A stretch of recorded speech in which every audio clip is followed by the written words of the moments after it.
की बात, जैसे ध्यान लगता है हृदय में तो कैसा अनुभव होता है साधक को, वो बात बताई जा रही है।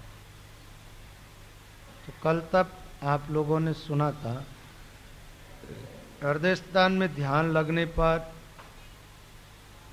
जीव के सारे पाप नष्ट हो जाते हैं, अजप्पा जाप चालू हो जाता है, सहज सुमिरन चालू हो जाती है, किसी प्रकार का जीवन में कोई भ्रम नहीं रहता। हृदय में ध्यान लगने पर दिव्य प्रकाश प्रकट हो जाता है, साधक को परम आनंद की, परम सुख की प्राप्ति होती, अनुभव होता है हृदय में ध्यान लगता है जब। और एक बात बताई कि प्रेम प्रकट हो जाता है, और ये बात तो आप जानते हो, जिसके जीवन में परमात्मा के प्रति प्रेम प्रकट हो गया उस जीवन में परमात्मा प्रकट होता ही। हरिव्यापक सर्वत्र समाना, प्रेम से प्रकट हो ही में जाना। और प्रेम हृदय में सब जैसे प्रवेश करेगा, यहां हम ध्यान करेंगे थोड़े समय तक रुक करके तो प्रेम प्रकट हो जाएगा। अच्छा, प्रेम प्रकट हो जाएगा, फिर नेम की आवश्यकता नहीं रहेगी। हृदय स्थान तक शब्द नहीं पहुंच जाता जब तक साधक को नेम से भजन करना चाहिए। जैसे मान लो 1 घंटे का नेम है तो वो नेम पूरा निभाना चाहिए, उसमें 1 मिनट भी कम नहीं होना चाहिए। 1 घंटा भजन करना है तो करना ही है। नेम में बड़ी ताकत होती है, बड़ी शक्ति होती है। मेड़ता के अंदर एक जयमल जी करके ठाकुर हुए थे, राजा हुए थे। उनका नेम था, वो राज करते थे, उसके बावजूद भी 3 घंटे तक भजन करने का।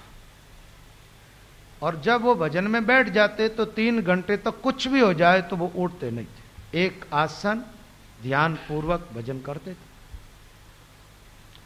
और जिस कुटिया में बैठ करके वो ध्यान लगाते हैं ना, उसके बाहर लिखा हुआ था कि ध्यान के समय कोई डिस्टर्ब न करे। उनका एक आदेश था, उस समय चाहे भले पूरे नगर को लूट लिया जाए तो भी ध्यान भंग नहीं। दूसरे एक मंडोर के राजा को पता चला कि जयमल 3 घंटे तक भजन करता है और 3 घंटे में आक्रमण करेंगे, मेड़ता पर अपन विजय प्राप्त कर लेंगे, मेड़ता को अपने अधीन बना लेंगे। उन्होंने आकर के मेड़ता नगरी को चारों तरफ से घेर लिया। सेनापति ने जाकर के राजमाता से कहा, बोले शत्रु सेना ने नगर को घेर लिया है और राजा के आदेश के बिगड़ तो सेना लड़ नहीं सकती ना। तो राजमाता ने कहा, भाई महाराज तो अभी ध्यान में बैठे हैं और उनका सख्त आदेश है, 3 घंटे तक तो उनको कोई डिस्टर्ब नहीं कर सकता। एक पत्र लिख करके और दरवाजा के अंदर से उस कुटिया के अंदर डाल दिया, ठीक। और सेनापति सेना की तैयारी में लगा। भगवान ने जयमल जी का रूप बना लिया। क्या किया? जयमल का रूप बना करके भगवान आए, सेनापति को आदेश कर दिया लड़ने की, और जयमल की तरफ से लड़ाई लड़ी। शत्रु सेना पराजित हो गई, सब भाग गए और नगर के अंदर विजय का उत्सव मनाया जा रहा है। जब तक जयमल जी की आंख खुली, ध्यान टूटा, 3 घंटे पूरे हुए अपने नेम के, और सामने वो पत्र देखा और विचार किया शत्रु सेना ने नगर को घेर लिया, तो क्षत्रिय है तो अपने कर्म का तो पालन करना है, युद्ध करना। सेनापति को आदेश कर दिया कि सेना को युद्ध के लिए आदेश कर दिया जाए। बोले किससे युद्ध करनी चाहते हैं आप? अभी अभी तो लड़ाई लड़के आए, विजयी हो गए आप, और दोबारा किस पर चढ़ाई करनी चाहते? तो जयमल जी एकदम भगवान के भक्त थे ना, इसके समझने में ज्यादा टाइम नहीं लगी। विचार किया ये कृपा भगवान ने की। वापस उस कुटिया में जाकर के जयमल जी भगवान को प्रार्थना करते हुए रोने लग गए, प्रभु इस तुच्छ सेवक के लिए और तुच्छ पदार्थों की रक्षा के लिए आपको आना पड़ा, आपको प्रकट होना पड़ा। तो भाई नेम आप रखोगे अपने जीवन में तो नेम से प्रेम भी प्रकट होगा और नेम से भजन हो जाएगा, नेम से भगवान की कृपा भी हो जाएगी। सेवक की सेवा करे, सेवक की प्रतिपाल, सेवक की 12 चढ़े दादू दीन दयाल। महात्मा लोग कहते भगवान अपने भक्तों की सेवा भी करते। अपने भक्तों की रक्षा करते हैं।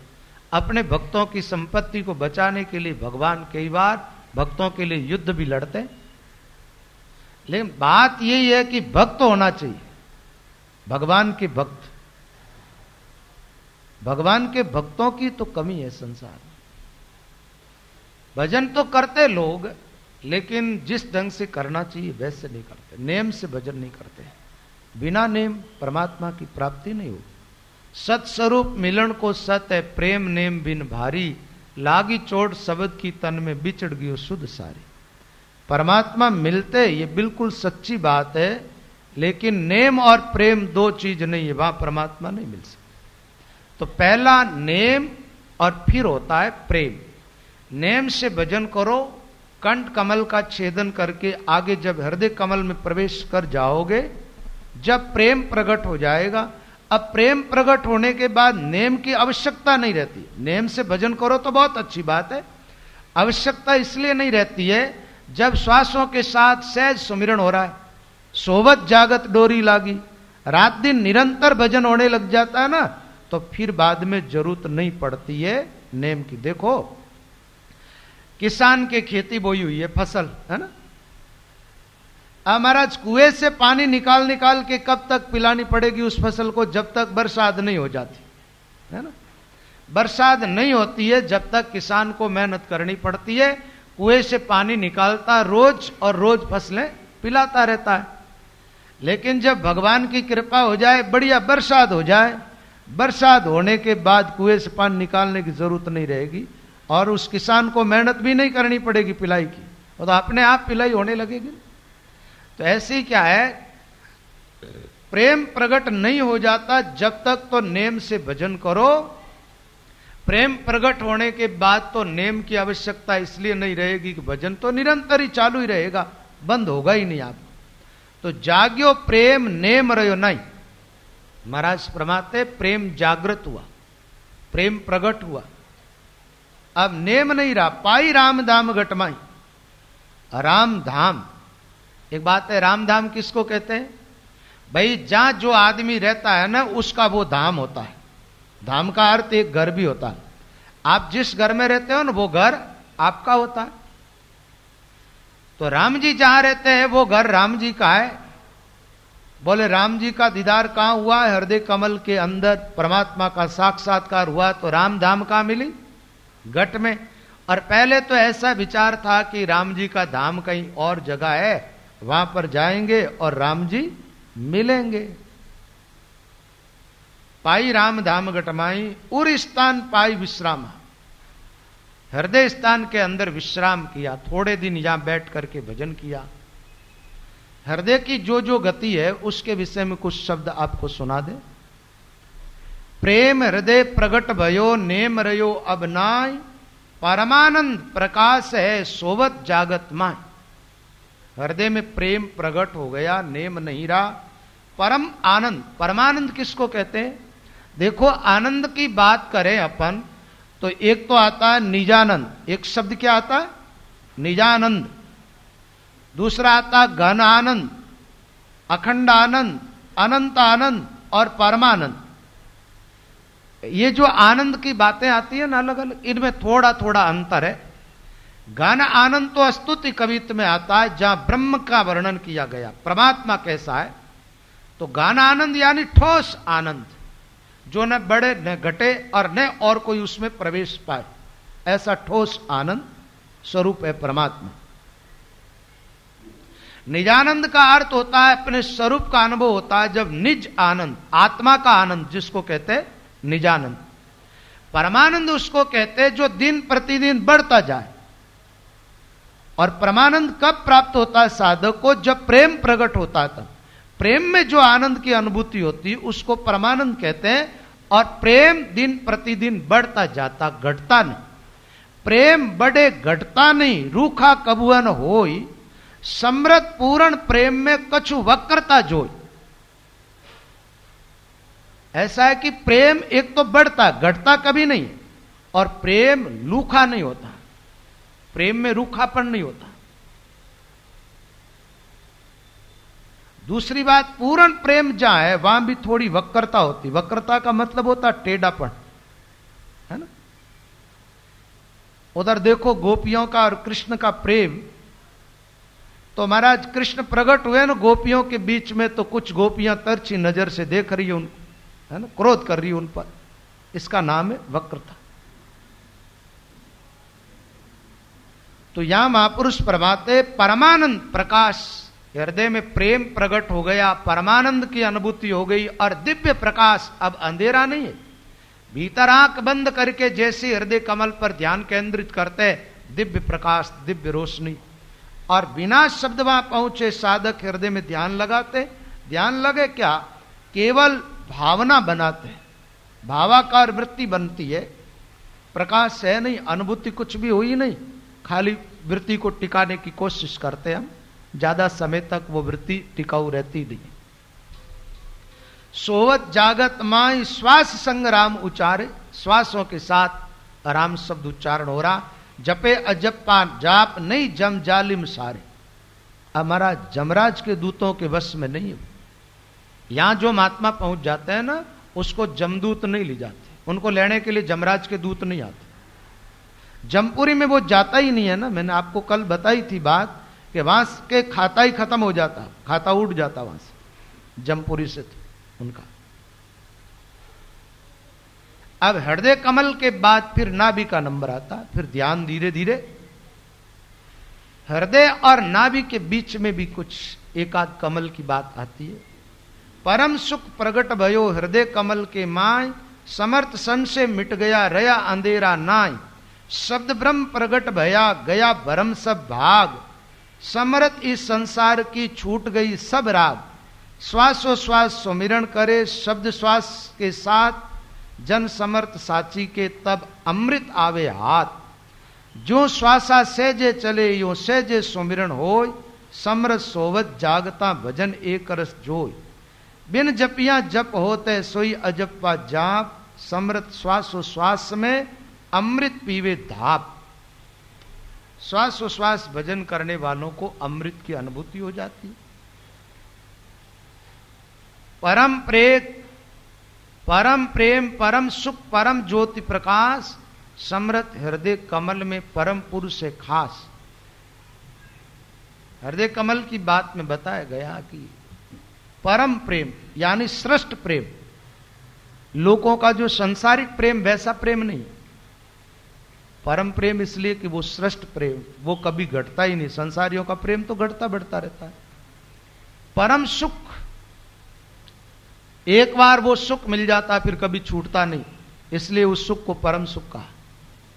परम ज्योति, परम ज्योति इसलिए कहा, सब ज्योतियां जितनी है ना, सूर्य की ज्योति भी शाम को अस्त हो जाती है, चंद्रमा की ज्योति भी अस्ताचल की तरफ जाती है, लेकिन हृदय कमल के अंदर जो ज्योति प्रकट होती है, एक बार वो ज्योति जग जाती है, उसके बाद कभी बुझती नहीं, कभी खत्म होती ही नहीं है। इसलिए उस ज्योति को परम ज्योति कहा, परम ज्योति प्रकाश। समरथ हृदय कमल में परम पुरुष है खास। परम पुरुष कौन? परमात्मा। उस परमात्मा का आत्मा का साधक को हृदय स्थान में जाने पर अनुभव होता है, और आत्मा परमात्मा की अनुभूति होती है। इसीलिए तो कहा गया भरम कर्म सांस हो गयो भागी, भ्रम मिट जाता। ऐसा लगता है जैसे हृदय कमल के अंदर ध्यान केंद्रित होता है ना, तो शरीर तो अपने को अपने से अलग दिखाई देता है। जैसे एक खोल होती है ना, खोल की नहीं शरीर दिखाई देता है, और हृदय कमल के अंदर दिव्य ज्योति, दिव्य प्रकाश और दिव्य राम नाम की धुन, उसके अंदर साधक का ध्यान तो सहज ही लग जाता। कहते ध्यान लगता नहीं, लगे क्या नहीं महाराज, ध्यान टूटता ही नहीं है, लेकिन बात यह है कि भजन तो करे तब ना, भजन करके यहां तक पहुंचे तब ध्यान लगे। देखो ये मनीराम भी है ना, इसको कोई चाहिए आधार, तो ये टिक जाता, बिना आधार तो टिकता नहीं। तो जब इनको भीतर आनंद आने लग जाएगा फिर बाहर नहीं आएगा, वहां टिक जाएगा। नाभि हिया बिच कमल इक 16 दिसे पाक, सबद कमल मद रोशनी समृत देखे आंख। नाभि और हृदय के बीच में एक मध्य कमल आता है। जब हृदय कमल से शब्द थोड़ा सा आगे बढ़ता है तब उस कमल का साधक को अनुभव होने लगता है।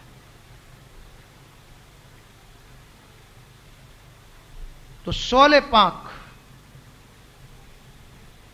ये लगता है कि एक से एक डबल। जैसे हृदय में 8 पंखुड़ी के कमल का अनुभव हुआ, कंठ में 4 पंखुड़ी के कमल का अनुभव हुआ, मध्य में 16। और मध्य कमल पर शब्द टिकता नहीं, रुकता नहीं, ज्यादा समय तक रुकने का स्थान ये नहीं है।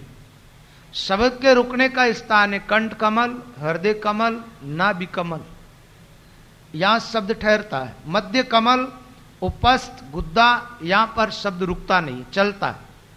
चलते चलते इसका अनुभव होता साधक। उर स्थान पाई विश्रामा, शब्द किया जाए नाभि मुकामा। नाभि कमल में शब्द गुंजारे, नौ से नारी मंगल उचारे। शब्द गुंजार नाड़ी सब जागे, रोम रोम में हो रही रागे। नौ से नारी मंगल गावे, तामन भंवरा अति सुख पावे। शीतल भई सबे काया, शब्द ब्रह्म रस अमृत पाया। कमल पाक 32 को देखो ना बीमाय, पाक पाक पर शब्द ने राज जमाया आए। इस प्रकार नाभि कमल की बात आई। शब्द आगे बढ़ता धीरे धीरे, हृदय कमल से आगे, मध्य मध्य कमल से नाभि। नाभि कमल खिलता है तो उसके अंदर शब्द जैसे ही प्रवेश करता है ना, तो जैसे कोई फूल हो खिला हुआ और उसके बीचों बीच भंवरा बैठ जाए और वो भंवरा गुंजार करने लगे तो क्या होगा? वो जो पुष्प होता है उसकी पंखुड़ियां में कंपन होने लग जाता है अपने आप, भंवरे की गुंजार से। ऐसे महात्मा कहते शब्द गुंजार नाड़ी सब जाग। नाभि कमल में शब्द पहुंचता है, शब्द की गुंजार से सब नाड़ियां जग जाती है और नाड़ी नाड़ी के अंदर से राम राम होने लग जाता है। देखो, पहले तो अपन ने भजन किया श्वासोश्वास, फिर कंठ कमल में ब्रेक के साथ भजन किया, हृदय कमल में अजप्पा जाप से जे सुमिरन परम प्रकाश और परमानंद और भरम और संशय की निवृत्ति हो गई। ये सारी बातें हृदय कमल। नाभि में आए और यहां ध्यान लगा तो महाराज नाड़ी नाड़ी राम राम करने लग जाते साथ। ऐसा मान लो किसान खेती करते हैं, नाभि को एक ओद बताया, नाभि ओद काया वन पीवे, तार साधु जुग जुग जीवे।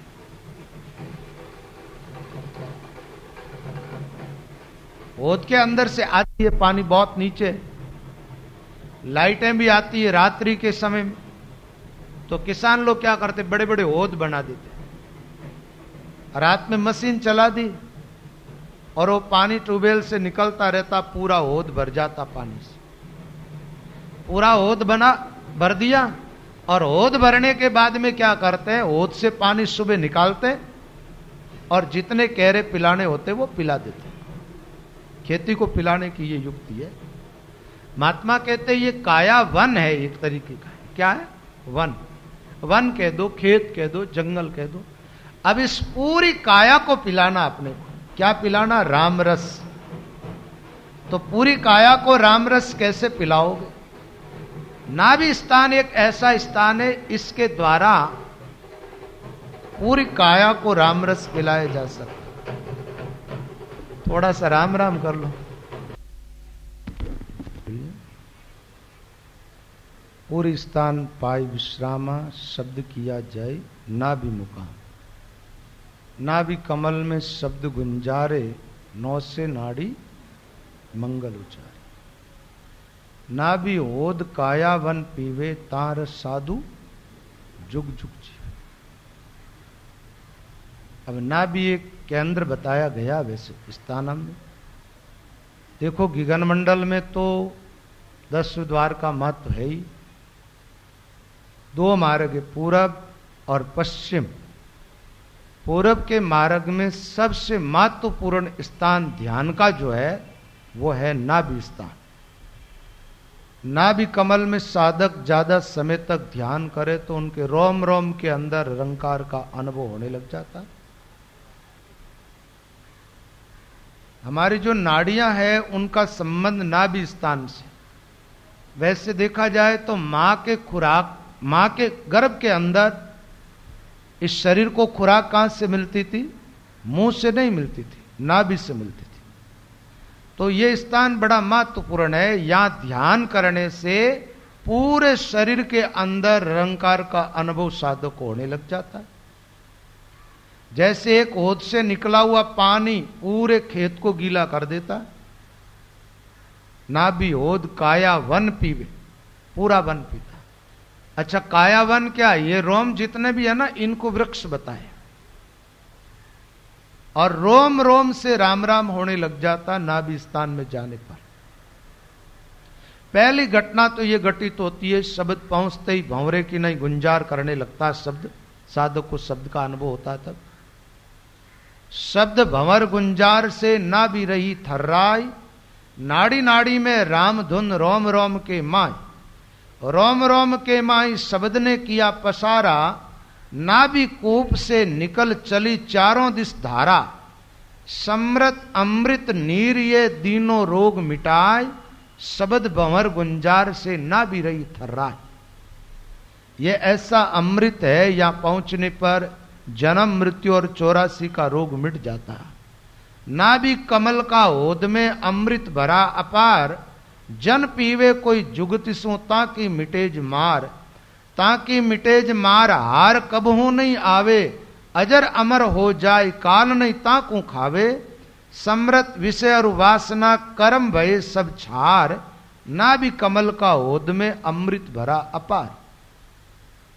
इतना अमृत भरा है कि जिसकी कोई सीमा नहीं। क्योंकि एक जगह कोई जैसे मटके में पानी हो ना, वो तो खत्म हो जाता, लेकिन यहां तो शीर आती रहती है। पूरी काया में अमृत पहुंचता रहता है, रंकार रूपी, और अंत ही नहीं आता। साधक को ऐसा अनुभव होता, रोम रोम राम राम बोल रहा मान। एक बात है, यहां ध्यान जब अच्छी तरह लग जाता है तो भजन कितना होता।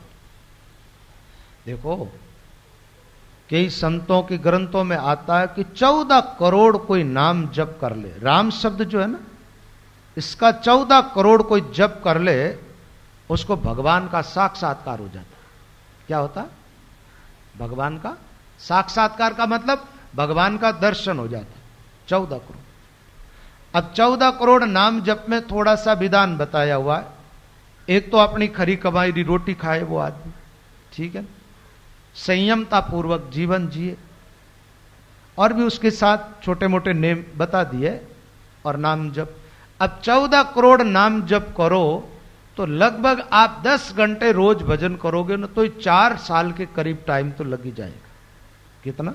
इतना समय तो लग ही जाएगा भाई। एक दिन में आप 10 घंटा भजन करो तो 1,08,000 नाम जप होगा। कितना? अब उस हिसाब से आप हिसाब लगा लो।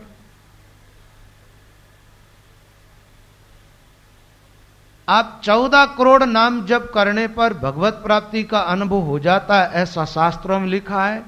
और यहां नाभि कमल तक आप अपने ध्यान को पहुंचा दो थोड़ा साधन करके, तो नाम जप कितना होगा वो भी मैं आपको बता देता हूं।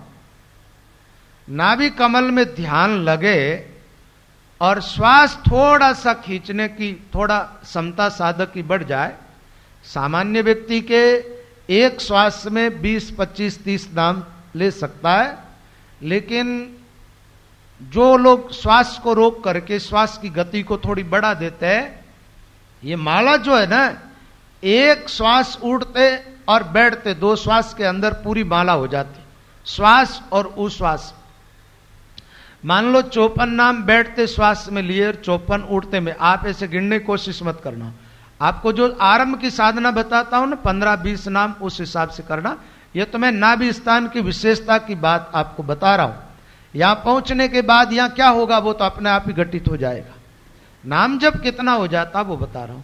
जैसे एक बार नाम लिया अपन ने, राम ऐसा उच्चारण किया, तो 3.5 करोड़ अपने आप हुआ एक नाम के साथ। उच्चारण एक नाम कर रहे अपन जबान से, और हो कितना रहा? 3.5 करोड़। अब बताओ, एक नाम के साथ 3.5 करोड़ हो रहा है, तो 108 में कितने हो गए? लगभग मेरे ख्याल में 378 करोड़ हो जाते हैं। इतना हो जाता है ना। और नहीं हो तो थोड़ा सा लगा लेना हिसाब आप। देखो मेरी कोई गणित ठीक नहीं है, मैं तो पहले से हिसाब लगा लगू करके जोड़ के आता हूं जब पता चलता। ठीक है ना, आप अपनी जोड़ लगा लेना, लेकिन मेरे हिसाब से इतना होता है। अब कहां तो रहा 14 करोड़, कहां रहा 378 करोड़, और वही कितनी सी समय में हो जाता है। एक श्वास खींच करके वापस छोड़ा उतना टाइम, एक श्वास भीतर खींचा और वापस छोड़ा, इतनी समय में 378 करोड़ नाम जप हो जाए। ये तो केवल मैंने रोम रोम से होने वाली संख्या बताई आपको। फिर 9 से नाड़ी राम राम करने लग जाती। नाभि कमल में जब शब्द पहुंचता है 9 से नाड़ी मंगल का। वैसे 72,000 नाड़ियां बताई है शरीर के अंदर, लेकिन भजन करने की जहां जहां बात आती है ना, नाभि में ध्यान लगता है तो 9 से नाड़ी की बात आती है। इसका मतलब मुख्य रूप से 9 से नाड़ी है। और इन 9 से नाड़ियों की शाखाएं जो है वो कुल मिलाकर के 72,000 नाड़ी होती है। तो नाड़ी नाड़ी से राम राम होने लग जाए, रोम रोम से राम राम होने लग जाए, ये युक्ति महापुरुषों की वाणी में मिलेगी, आपको और कहीं नहीं मिलेगी। पूरा जीवन एकदम राममय हो जाए। देखो 72,000 में से 9 से प्रमुख हुई, 9 से में से 10 नाड़ी मुख्य मानी गई है। कितनी? 10, जो 10 द्वारों से संबंध रखती है। और 10 में से 3 की प्रधानता है, इड़ा पिंगला सुकमणा, क्योंकि ये पश्चिम के रास्ते से चलती नाड़ी है। और इनमें से भी सुकमणा का विशेष महत्व है। इड़ा पिंगला की बात त्रिकुटी तक आती है, उसके आगे तो सुकमण मोती करे आहारा, निज हंसा का यही चारा, वो बात आती। नाड़ी नाड़ी रोम रोम से राम राम होने लग जाएगा जब आप नाभि स्थान पर ध्यान करोगे। देखो कई ऐसे महात्मा हुए, और जिनकी एक संत की बात में कई बार बताता हूं आपको। रामचंद्र जी महाराज के शिष्यों में हुए, जिनका नाम था द्वारकादास अवधूत। अवधूत मत, अवधूत का मतलब होता है जो शरीर से बहुत ऊपर उठा हुआ महापुरुष होता है। मालवा में रह करके उन्होंने भजन साधन किया। वो एक बार एक पेड़ के नीचे लेटे हुए थे, वहां से कुछ संतों की जमात आई। तो जो मंडलेश्वर था उसने कह दिया, बोले महाराज जी भजन करो, सोते काहे वो संत बने। तो अब वो तो फक्कड़ महाराज अपनी मस्ती में मस्त पड़े। वो पास में गए तो उन्होंने क्या किया, अपना हाथ उठा करके उसके कान के लगा दिया। अब हाथ कान के लगा तो हाथ के अंदर से राम राम हो रहा है, अनुभव हो रहा है। एक बात तो ये साधना भी महात्मा ने, जैसे भगवान चाहे तो उनके स्वरूप का साधक को बोध होता ना, ऐसे ही महात्मा चाहे तो सामने वाले को अनुभव हो जाए कि भाई ये महात्मा रोम रोम से राम राम कर रहे, नहीं तो सामान्य व्यक्ति के नहीं बोल रहे थे। उन्होंने देखा कि इसके हाथ के अंदर से भी राम राम हो रहा है, तो जाकर के चरणों में प्रणाम की, पैर उठा करके कान के लगा दिया, महाराज पैर में से ही राम राम हो रहा है, हाथ में से राम राम, पैर में से राम राम। हाथ पैर की बात छोड़ो, ऐसे महापुरुषों के तो रोम रोम में राम राम होता। दूसरी बात, यहां नाभि स्थान परिपक्व हो जाता, वो मृत्यु के वश में नहीं होता। मृत्यु मौत काल के चक्कर से वो निकल जाता है। मृत्यु उनकी मुट्ठी में होती है। आप लोगों ने केवल एक महापुरुष का नाम सुना कि उनको इच्छा मृत्यु का वरदान था, वो भीष्म जी की बात आती है महाभारत। ऐसे तो इस शाहपुरी संप्रदाय में सैकड़ों साधु हो गए, सैकड़ों संत हो गए, बिना वरदान इच्छा मृत्यु, जब चाहे जब शरीर छोड़े जाए जब तक रख ले, ऐसी दिव्यता। और यह दिव्यता तो आपके जीवन में भी प्रकट हो सकती, भजन करो तो। करामात जो है वो भजन की, और किसी की नहीं, राम भजन की करामात। नाभि ओद काया वन पीवे तार साधु जुग जुग। यहां का जो रसपान करता है, नाभि ओद का अनुभव करता है, सो साधु जुगो जुग जीवे। उनको मौत तो मार नहीं सकती, काल मार नहीं सकता। अब शरीर बेकार होता तो वो खुद ही छोड़ देता है। जैसे आप क्या करते हो, अपने कपड़े बेकार हो जाते हैं, फट जाते हैं, पहनने के लायक नहीं होता है तो आप उतार देते हो। ऐसे ही महात्मा लोग शरीर को छोड़ देते हैं, काल के बस में वो नहीं होते। तो नाभि की बड़ी अद्भुत बातें। एक महात्मा जी थे, बैठे भजन कर रहे थे, तो वहां एक पहलवान व्यक्ति गया। पहलवान के साथ 2-4 और भी थे।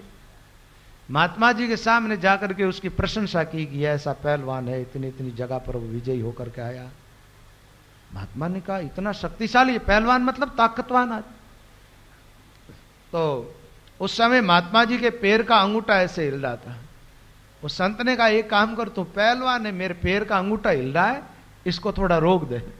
अब उसने सोचा पैर के अंगूठे को रोकना कौन सा कठिन काम, ठीक है। उसने हाथ में पैर के अंगूठे को पकड़ा तो हाथ हिलने लग गया, ठीक है। महात्मा जी ने कहा रोको ना भाई। दोनों हाथों से कस के पकड़ा उसने, तो महाराज वो खुद हिलने लग गया, लेकिन अंगूठा बंद नहीं हुआ। ऐसा क्यों हुआ? वो पैर का अंगूठा उस संत का राम राम कर रहा था, ठीक है, और उनको रोक नहीं सकता कोई। नाभि कमल में ध्यान करोगे ना, जैसे ध्यान लगाओगे जब, तो आप क्या करोगे, नाभि कमल पर केंद्रित करोगे। लेकिन ध्यान में आपको ऐसा लगेगा जैसे कहीं कोई उत्सव मनाते जब लाइटें नहीं लगा देते हो ज्यादा, है ना, और वो चमकती रहती है ना, ऐसे पूरे शरीर के अंदर, रोम रोम के अंदर आपको दिव्य प्रकाश और रंकार की धुन का अनुभव होगा। एक बात ये प्रकाश की मैं जो बात करता हूं ना, जहां जहां रंकार धुन पहुंच जाती वहां वहां सब जगह प्रकाश होने लग जाता है। प्रकाश शरीर में नहीं, प्रकाश राम नाम के अंदर है, रंकार के अंदर। रोम रोम में दीपक जुपिया, महात्माओं की वाणियां में आता, रोम रोम दिव्य प्रकाश, दिव्य रोशनी। ध्यान में साधक को अनुभव होता है, बाहर तो दिखने में ऐसा ही दिखता। हनुमान जी की बात आती है, हनुमान जी का रोम रोम राम राम करता था। वो प्रसंग आता है जिस समय राम जी लंका जीत करके आए और सबको विदाई दी, उस समय कुछ न कुछ दे दे करके भेजा। तो सीता जी ने कहा सेवा तो हनुमान जी ने ज्यादा की है, इनको तो आपने कुछ भी नहीं दिया। राम जी ने कहा इनको जो देना था मुझे वो तो दे दिया, और अब इसके लायक कोई चीज मेरे पास तो है नहीं। विभीषण जी ने लंका में जो बहुत मूल्यवान रत्न थे, उन रत्नों की एक माला बनाई थी, वो राम जी को भेंट की थी। राम जी ने वो सीता जी को दे दी, और सीता जी से कहा हनुमान को तू ही दे दे, तेरे पास जो है वो, मेरे पास तो जो था मैंने पहले दे दिया। सीता जी ने सोचा इस हनुमान को देना ही नहीं चाहते। सीता जी का थोड़ा हनुमान जी के प्रति स्नेह ज्यादा ही था, लव कुश के जैसा ही हनुमान को मानती थी। तो एक माला थी वो हनुमान जी को पहना दी, बहुत कीमती रत्नों की माला। हनुमान जी ने पहनी और देखने लगे, तो देखे इधर उधर घुमा करके, तो जो देखनी चाहते वो दिखाई नहीं देता। तो दांत बड़े मजबूत होते बंदर के। हनुमान जी ने उस रत्नों को अपने दांतों के बीच में दबा करके तोड़ दिया, तोड़ा, फोड़ा, देखा, फेंक दिया। अब महाराज एक बात है कि जिसकी वस्तु होती है उनको दर्द होने लग जाता है। भेंट किसने की थी? विभीषण जी ने की ना। अबार अबार एक माता जी आया महाराज, बिलवाड़ो जो आए ना, इनके घर वाले थे ना, पहला ही पहला मेरा चातुर्मास हुआ, पूरा ही परिवार वैसे मेरे से ही दीक्षा ले रखी है, बस्सी का है ना, कोठारी परिवार। वो 3 बजे रामद्वार आ जाते थे रोज सुबह, घर से स्नान करके नहा करके 3 बजे रामद्वारे आ जाते। आने के बाद बात करने का काम नहीं, 3 बजे रामद्वारे आते और 9 बजे कथा चालू होती, जब तक बैठे बैठे राम राम करते थे। क्या करते? राम राम करते। फिर सत्संग सुन करके उसके बाद घर जाते, भोजन करके दिन के 3 बजे वापस आ जाते रामद्वार। काम बेटों ने संभाल लिया। 3 बजे वापस आते, शाम रात संध्या आरती करके वापस घर जाते। और एक बात बताऊं, इनका परिवार जो थे ना, अभी भिलवाड़ा के अंदर वाणी जी पर सत्संग सुबह सुबह वही करते, श्याम जी कोठारी। ये पहले पक्के रामायण के भगत थे, रामायणी। श्याम जी रामायणी के नाम से कहलाते, पाठ रामायण पाठ करते थे, एक मंडल बना हुआ रामायण पाठ का। जब से इन्होंने वाणी सुनी, सत्संग, और मेरे से दीक्षा ली, तो मेरी तो ये की युक्ति है, बस ये साधना की बता देता हूं। थोड़े से साधना की गहराई में गए, बार का झंझट सब छूट गया और इतनी निष्ठा जग गई राम द्वारा के प्रति, पूछो मत।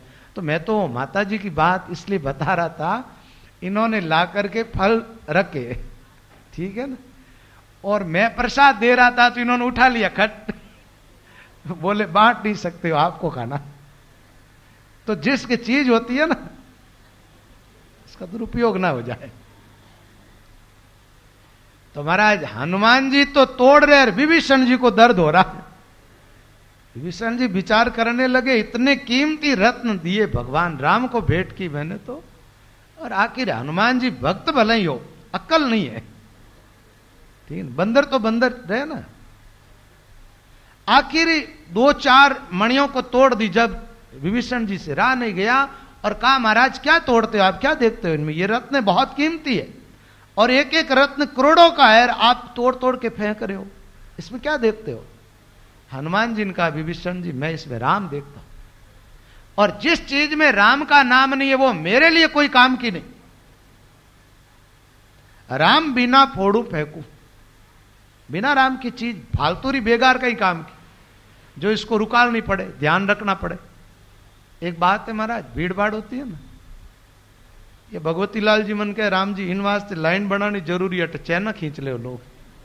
एक युक्ति बताऊं था ना, चैना खींचवारो ज्यादा ही डर है ना, तो अपने तो नकली पैर ना जानो, आजकल तो घनी चौकी मिले, असली रे जेड़ी जेड़ी चमक वाली मिले ना, तो वो खींचन ली जा भी टाइम भी नहीं, थोड़ा सुख मिल जाएगा, हाँ चैन हाथ तो लग गई, अपने की हानि हो इसको नहीं, नुकसान की वही नहीं। भीड़ भाड़ में जटे भी जावा ना, जटे ज्यादा आभूषण पैर न अपन जानो ही नहीं। तो विभीषण जी से रहा नहीं गया, बोले महाराज ये जो शरीर है ना आपका, इसमें कौन से राम जी, राम जी तो बाहर विराजमान, फिर इसको काहे को रख रहे हो, इसको ही तोड़ करके फेंक दो। विभीषण जी से हनुमान जी ने कहा, विभीषण जी बात ऐसी है, इस शरीर में कोई एक बाल जितनी भी ऐसी जगह हो कि जहां पर राम नहीं हो, उस अंग को मैं अभी काट करके फेंक देता हूं, अभी। तो बोले तो आपके क्या रोम रोम में राम जी बैठे हैं क्या, बोले देख लो आप। तो महाराज पहले तो उन्होंने क्या किया, सीना चीर करके जानकी जी और राम जी का दर्शन करवा दिया, अपने हाथ से अपना सीना चीर दिया हनुमान जी ने, और सीताराम जी के दर्शन करवाए, बड़े निष्ठावान। और जब सीना चीरा था ना, उस समय उनका रोम रोम राम राम करने लगा। हनुमान जी का एक छंद भी मैंने यहां लिया भक्तमाल का, राम माथ मुकुट राम, राम सिर नैन राम, राम कान नासा राम, थोड़ी राम नाम है, राम कंठ कंद राम, राम भुजा बाजू बंद, राम हृदय अलंकार हार राम नाम है, राम उदर नाभि राम, राम कटि कटि सूत्र, राम वसन जंग राम, राम जानू जानू पेर राम है, राम मन वच राम, राम गदा कटक राम, मारुति के रोम रोम व्यापक राम नाम है। हनुमान जी के रोम रोम के अंदर व्यापक राम नाम, और उस राम के नाम का वो अनुभव करते। हमारे महात्मा लोग कहते हैं कि त्रेता युग में बहुत कम लोग इस साधना को जानने वाले थे। सीता जी जानती थी, सीता जी ने लक्ष्मण जी को युक्ति बताई थी, और हनुमान जी को भी कहते हैं जानकी जी ने युक्ति बताई थी। ये जो अंतर्मुख ध्यान करने वाली बात चाहती। तो सज्जनों, नाभि कमल में जब शब्द पहुंच जाएगा, नाभि में आप जब ध्यान करने लगोगे, तो आपको रोम रोम के अंदर राम जी का अनुभव होने लगेगा। रोम रोम में हो रही रागे, नौ से नारी मंगल गावे, तामन भंवरा अति सुख पाग। भंवरा, भंवरा कौन, अपने प्राण, अपनी आत्मा, अपना जीवन, अपना मन, अपनी सुरता, अति सुख के सागर में डूब जाते हैं। शीतल भई सबई काया, शब्द ब्रह्म रस अमृत पाया। पूरा शरीर शीतल हो गया, तीनों ताप से मुक्त हो गया। एक बात है, ये जंगलों में जो पेड़ खड़े होते हैं गर्मी के अंदर एकदम सूख जाते हैं, कोई पत्तियां नहीं रहती है। और बरसात होते ही देखो आप पहाड़ी क्षेत्र में घूमने के लिए जाओ, बारिश के समय पूरा जंगल एकदम हरा भरा हो जाता है, क्योंकि पानी मिलता है पेड़ों को, तो पेड़ हरे भरे हो जाते हैं। ऐसे महात्मा कहते हैं राम नाम रूपी अमृत आपके पूरे शरीर में पहुंच जाएगा तो आपको बड़े आनंद की अनुभूति होगी। फिर आगे का प्रसंग महापुरुषों ने बताया कि भाई नाभि कमल से आगे बढ़ोगे ना तो क्या होगा। नाभि से आगे का स्थान है उपस्थ स्थान।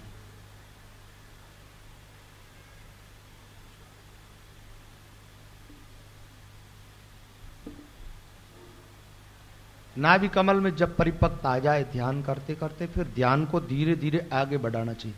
देखो एक बात है कि एक तो योगियों का मार्ग होता है, वो मार्ग अलग है, ये मार्ग अलग है। योगी लोग तो क्या करते हैं, पहले कुंडलनी जागृत करते हैं, जगाते हैं उसको, और फिर उसको नाभि मिलाते हैं, नाभि से हृदय की तरफ आते हैं कंठ कमल से, और फिर क्या करते हैं मुद्रा बनाते, खिचड़ी मुद्रा के द्वारा जबान को तालवा में लगा करके इधर से समाधि में जाते हैं। महात्मा लोग ये क्रियाएं नहीं करते हैं। संतों का मार्ग उल्टा है, श्वास उश्वास भजन करके कंठ कमल, हृदय कमल, फिर नाभि कमल, और नाभि से शब्द आगे बढ़ता है ना, तो नाभि से आगे कुंडलनी का स्थान आ जाता है, नाभि से वो संबंध रखती है। कई बार क्या होता है, जैसे साधक का नाभि में ध्यान लगता है, नाभि से थोड़ा बहुत शब्द आगे बढ़ने लगता है, शरीर कांपने लग जाता है, एकदम धूजनी सी आ जाती है, रोने लग जाता है। और ऐसी दशा देख करके आदमी विचार करता है इसको क्या हो गए, जबकि कुछ भी नहीं होता है। उस समय जैसे नाभि कमल से शब्द थोड़ा आगे बढ़ता है, सबके लिए घटना नहीं होती है, लेकिन किसी किसी के जीवन में घटित हो जाए, उनको शांत छोड़ दो उसके हाल पर, वो ध्यान में रहेगा जब तक, थोड़ी देर ऐसा रह सकता है, उसके बाद अपने आप ही ठीक ठाक हो जाता है। अच्छा, कुंडलनी का स्थान, कुंडलनी पीछे मेरुदंड से भी संबंध रखती है, इधर तो नाभि स्थान से संबंध है इसका, और नाभि से आगे मेरु से संबंधित है। तो कुंडलनी के उलटे मार्ग संत चलते हैं और इधर सीधे मार्ग से योगी लोग चलते हैं। योगियों के जीवन में सिद्धियां प्रकट हो जाती है, आयु बढ़ जाती है, समाधि तक पहुंच जाते हैं। और महात्मा लोग उपासना है, यहां भजन करना, पुकारना ईश्वर को, और भगवान को पुकारते पुकारते उलट करके चढ़ जाते हैं। अच्छा, नाभि से आगे का स्थान उपस्थ नाभि तल कमल इक सुरता देखियो और समरत पाके छह खिली जब लगा शब्द का जोर। अब श्वास उश्वास भजन करते हैं ना, तो शब्द का थोड़ा जोर लगता है, आगे आगे का रास्ता जो है ना थोड़ा बारीक है। देखो नाभि कमल तक तो श्वास के साथ शब्द चलता है, इसलिए आराम से पहुंच जाता है, आराम से साधक को अनुभव होता है, ज्यादा कठिनाई आती नहीं। और वहां आगे जाने पर तो कुंडलनी जागृत होती है, और कुंडलनी का मतलब ही हमारे महात्माओं ने सुषुम्ना नाड़ी कहा, यहां सुषुम्ना नाड़ी कहा, कहीं कुंडलनी कह दिया, कहीं नागिन कह दिया, अलग अलग उसके नाम लिए गए। उस नाड़ी के अंदर से शब्द आगे बढ़ता। उपस्थ स्थान जहां ब्रह्मा जी का स्थान माना गया, 6 पंखुड़ी के कमल का वहां अनुभव होता है। गुद्दा स्थान के कमल की पांखें 64 जान, उपस्थ से आगे गुद्दा की तरफ जाते हैं तो 64 पांख का कमल खिल जाता है, और गुद्दा स्थान से फिर मेरु के तले, मेरुदंड के नीचे आ जाते एकदम शब्द। उपस्थ से आगे गुद्दा की तरफ जाते हैं तो 64 पांख का कमल खिल जाता है, और गुद्दा स्थान से फिर मेरु के तले, मेरुदंड के नीचे आ जाते एकदम शब्द, मेरु के नीचे पहुंचता है ध्यान। तो इन स्थानों के कुछ शब्द जो है वो आप सुन ले। नाभि कमल से शब्द जब आगे को चल दे, उपस्थ काम को कतल कर गुद्दा को गर ले, गुद्दा को गर ले मौत को मार भगाया, जम जालम को जीत शब्द मेरु तल आया, माया शब्द मक्कार सो समरत याई रे, नाभि कमल से शब्द जब आगे को पग दे। नाभि स्थान से शब्द जब आगे बढ़ता ना, तो एक तो जैसे आदमी काम के वश में रहता है, और उपस्थ स्थान में जाने के बाद काम उसके वश में हो जाता है। वो चाहे तो काम का प्रयोग करे और वो नहीं चाहे तो काम को बिल्कुल रोक सकता है। ऐसी क्षमता उस साधक में आ जाती है। गुद्दे स्थान तक शब्द पहुंचता है तो आप जानते हो मौत का स्थान कहां? अपने शरीर में मृत्यु किस स्थान पर रहती है? मृत्यु गुद्दा पर रहती है, जम और मौत। और एक बात और है, गुद्दा स्थान से जिसका शरीर छूट जाता वो सीधा नरक में जाता। कोई आदमी मरे और मरती दफे देखो कि उसको टट्टी या पेशाब लगे ज्यादा अंतिम श्वास, तो समझ लेना वो नरक में गया। अब नरक में चला गया तो पीछे वालों को नरक से निकालने का कोई उपाय सोच लेना चाहिए। अच्छा, उपाय क्या महाराज? उपाय बहुत सारे हैं, जैसे भागवत कथा भी है, राम नाम के जप भी है। हमारे महात्मा लोग जो कथाएं नहीं करते थे ना, वो क्या करते थे? नाम जप रख लेते थे। जैसे 2 दिन का अखंड जप, 5 दिन का अखंड नाम जप, 7 दिन का अखंड नाम जप। और इस नाम जप से बड़ा भारी लाभ हो जाता था, उसको नरक से निकाला जा सकता है, ताकि नीचे के स्थानों से आत्मा गई वो नरक में ही जाती। इसलिए महात्मा भजन करके ऊपर पहुंच जाते, तो यहां जाते तो मौत को अपने काबू में कर लेते, फिर मौत का भय नहीं रहता। एक बात है, संतों की वाणी में आता, मौत को, मृत्यु के पहले मौत की मौत हो जानी चाहिए। तो मौत की मौत कैसे होगी? भजन नहीं करोगे, ध्यान में प्रवेश नहीं कर पाओगे, तो मौत की मौत कैसे होगी? और इन स्थान को पार कर जाओ, मौत की मौत हो गई। गुद्दा स्थान से आगे बढ़ो, मौत का पीछा छूट गया, अब मौत के वश में नहीं हो आप। वहां पहुंचने के बाद मौत आपके वश में है। आप चाहो तो शरीर छोड़ सकते हो, चाहो तो आप चाहो जब तक रख सकते हो। जम जालम को जीत शब्द मेरू तल आया, और जमराज से जंग जीत ली जाती वहां पहुंचने पर। माया शब्द मक्कार, अब 2 शब्द चलता है, राम राम करते तो अब मकार अक्सर यहां से आगे नहीं बढ़ता। वैसे तो नाभि में ही थक जाता है, लेकिन उसके बावजूद रकार के साथ मकार रहता है मेरू तल तक। महाराज ने वाणी जी में सीधे शब्दों में कह दिया, माया अक्षर यहां बिलाया, ररंकार गिगन सदाया। तो वहां पर इन दोनों स्थानों का नाम ही नहीं लिया गया, उपस्थ और गुद्दा स्थान को बिल्कुल छोड़ दिया। नाभि स्थान का वर्णन हुआ, नाभि से सीधा ऊपर का वर्णन कर दिया, आगे बढ़ गए। संकनाल पीछे रही, पीछे रया मक्कार, समरथ आगे चलते एक शब्द ररंकार। एक शब्द ररंकार गेल पश्चिम के आया, पीठ दइये फाड़ घोर से शब्द चढ़ाया। त्रिवेणी तट नावियार सो 3 लोक से बार, संकनाल पीछे रही, पीछे रया मक्कार। संकनाल तज आविया बंकनाल के माय, गांठ 21 छेद के त्रिकुटी घर आए। त्रिकुटी घर आए त्याग चारों को कीनो, उलट गई 2 नाड़ एक आगे पग दीनो। समर 13 ठोड़ जहां गगन रहो गरनाय, संकनाल तज आविया बंकनाल के माय। पूरब गेलो छोड़ के जो पश्चिम चढ़ जाए, समृत सो आवे नहीं जन्म मरण के माय।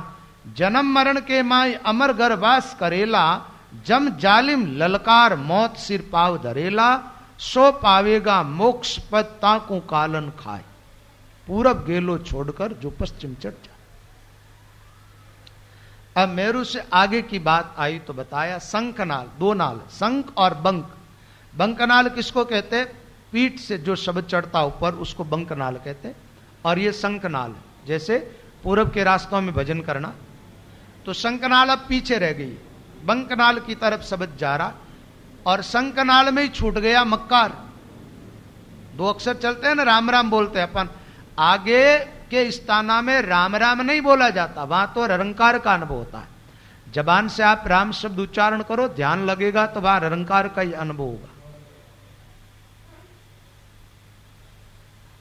गेल पश्चिम के आया, पीठ दइये फाड़। ये पीठ जो है ना, पीछे मेरुदंड के अंदर रास्ता बनता है भजन के। जो अपन जो श्वासोश्वास गौर से भजन करता है ना,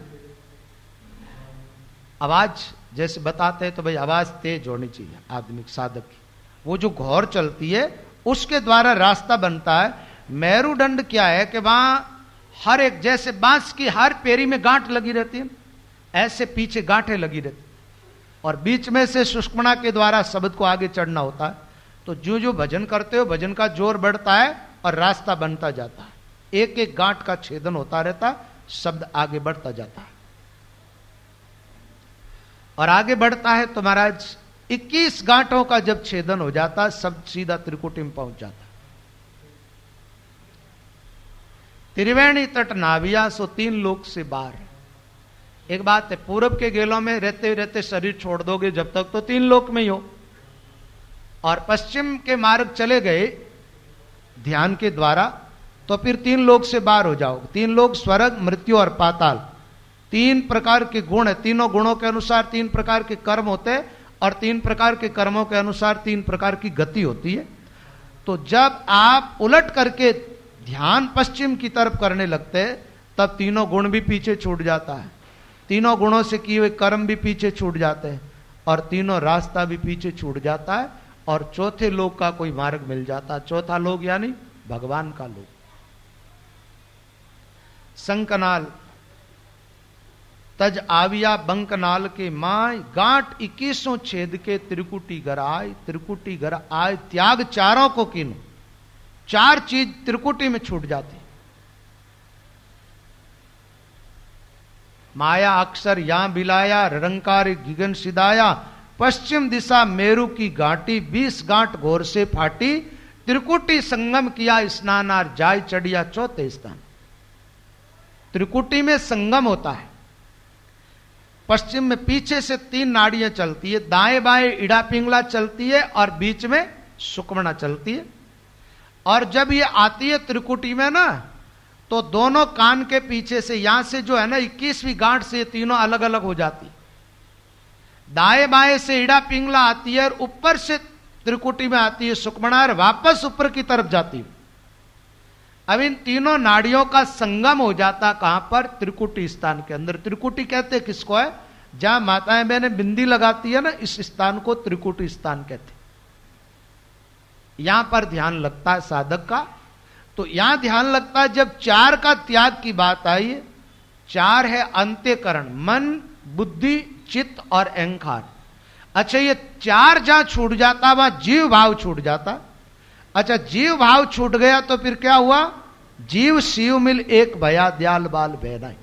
या तो ऐसा मान लो कि वो महात्मा भगवत स्वरूप ही हो जाता है, या ऐसा मान लो उस महात्मा की आत्मा और परमात्मा दोनों एक हो जाते, द्वैत भाव खत्म हो जाता। या ऐसा मानो जीवपना मिट जाता। जीव किसको कहते? अंत्यकरण सहित जो चेतना है उसका नाम जीव है।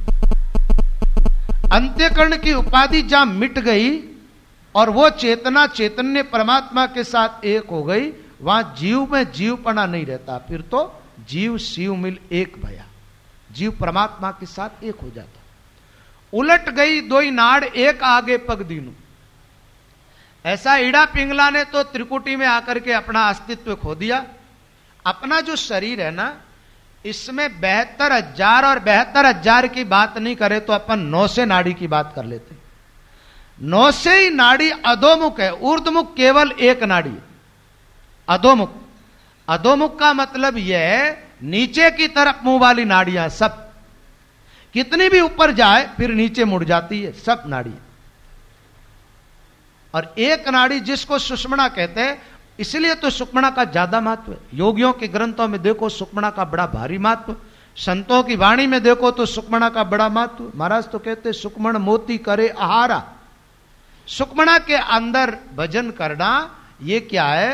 अंश रूपी वृत्ति राम नाम रूपी मोती का आहार करती। निज हंसा का यही चार, शून्य सायर हंस का बासार, भवसागर सुख भय उदास।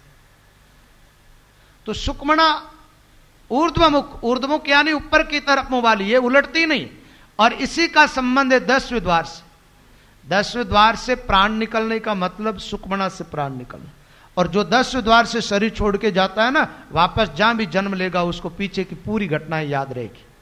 पहली बात तो उसका जन्म होता ही नहीं। मान लो कोई कारणवश हो गया, आ गए, अवतरित हो गए वापस, तो सब कुछ घटनाएं याद रहती है उनको पूरा का पूरा। उलट गई 1 नाड़ एक आग, 2 नाड़ एक आगे पग दीनो, सम्रत तेरा ठोड़ जहां गगन रयो गरणाय। अब त्रिकुटी के आगे, त्रिकुटी और 10 द्वार के बीच में 13 जगह है, 13 स्थान, और 13 स्थान के अंदर अनेक प्रकार की दुनिया होती है। जो भी प्रसंग होगा आपको कल बताएं। तो भेद बारीक है, समझ बारीक से स्वाल सहाय, चाल बारीक और हाल बारीक।